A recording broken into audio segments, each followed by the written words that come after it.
The story of Rome begins with a myth, a tale passed down through generations. Twin brothers Romulus and Remus were abandoned as infants. They were rescued by a she-wolf who nursed them back to health.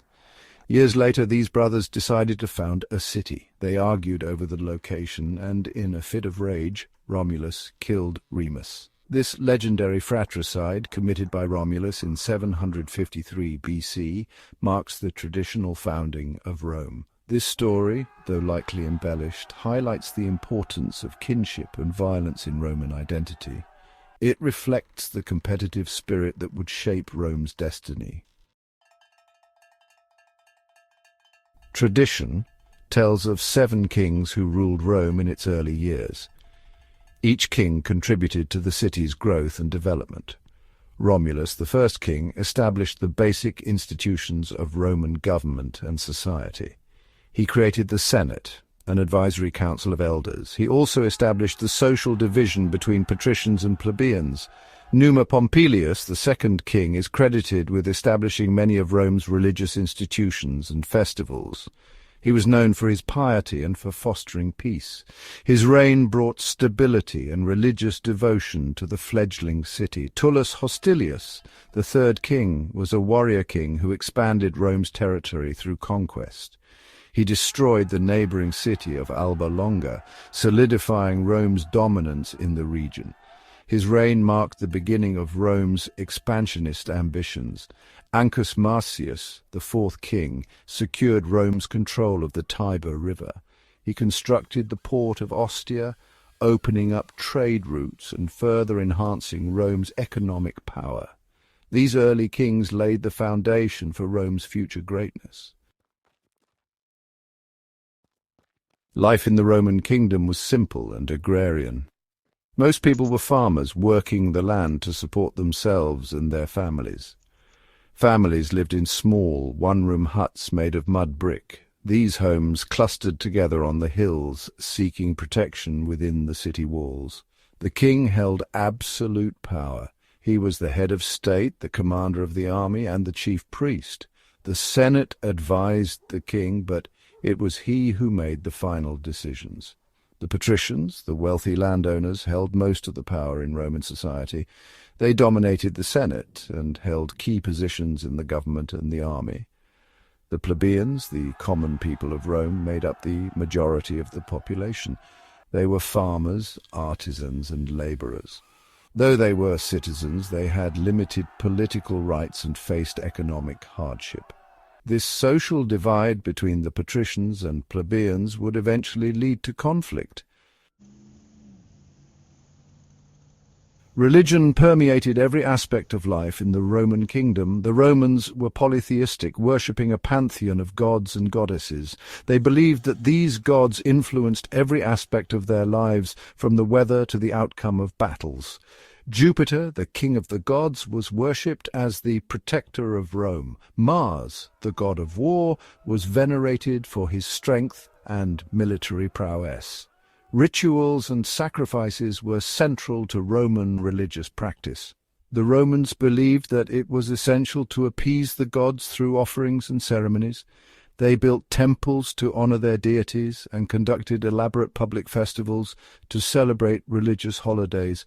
Augurs, religious officials, played a crucial role in interpreting the will of the gods.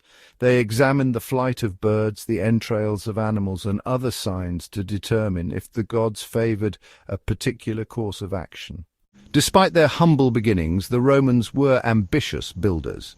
They constructed impressive public works, laying the groundwork for a grander city. One of the earliest and most important was the Cloaca Maxima, a massive sewer system. This engineering marvel drained the marshes around the Forum, improving sanitation and creating a central gathering place. The Forum, originally a marketplace, evolved into the political, religious, and social hub of the city. Servius Tullius, the sixth king of Rome, is credited with building the Servian Wall. This defensive wall encircled the city's 7 hills, providing protection from invaders. The construction of these public works not only enhanced the lives of the citizens, but also demonstrated the growing power and ambition of the Roman state. The Etruscans, a powerful and wealthy civilization north of Rome, exerted a significant influence on Roman culture and society. The Romans borrowed heavily from Etruscan art, architecture, and religious practices. The Etruscan alphabet, adopted and modified by the Romans, formed the basis of the Latin alphabet. Gladiatorial combat, a popular form of entertainment in Rome, also had its roots in Etruscan funerary rites. The Etruscans also influenced Roman political and military organization. The Romans adopted the Etruscan practice of using a fasces, a bundle of rods surrounding an axe, as a symbol of authority. This symbol represented the king's power to punish and execute. The Etruscan influence on Rome was profound, shaping its culture, religion, and political structures. It was during the reign of Etruscan kings that Rome experienced significant growth and development. As Rome grew in size and power, tensions emerged between the kings and the aristocracy.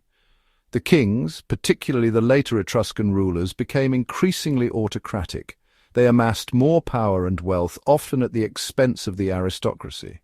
The patricians, accustomed to a degree of influence in government, resented the king's growing authority. The plebeians too had their grievances. They faced economic hardship, lacked political representation, and were burdened by debts. The gap between the wealthy patricians and the common plebeians widened, creating social unrest. The kings, more concerned with consolidating their power, failed to address these growing social and economic problems. These simmering resentments towards the monarchy laid the groundwork for a dramatic shift in power. The reign of Tarquin the Proud, the seventh and final king of Rome, proved to be a turning point. Tarquin was an arrogant and tyrannical ruler who alienated both the patricians and the plebeians. He ignored the Senate, imposed harsh taxes, and ruled by decree.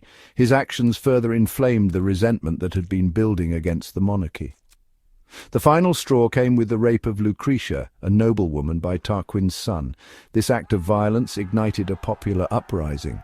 Outraged by the king's tyranny and the violation of Lucretia's honor, the Romans rose up in rebellion. Led by Lucius Junius Brutus, a respected aristocrat, they expelled Tarquin and his family from Rome. This event, a pivotal moment in Roman history, marked the end of the Roman kingdom.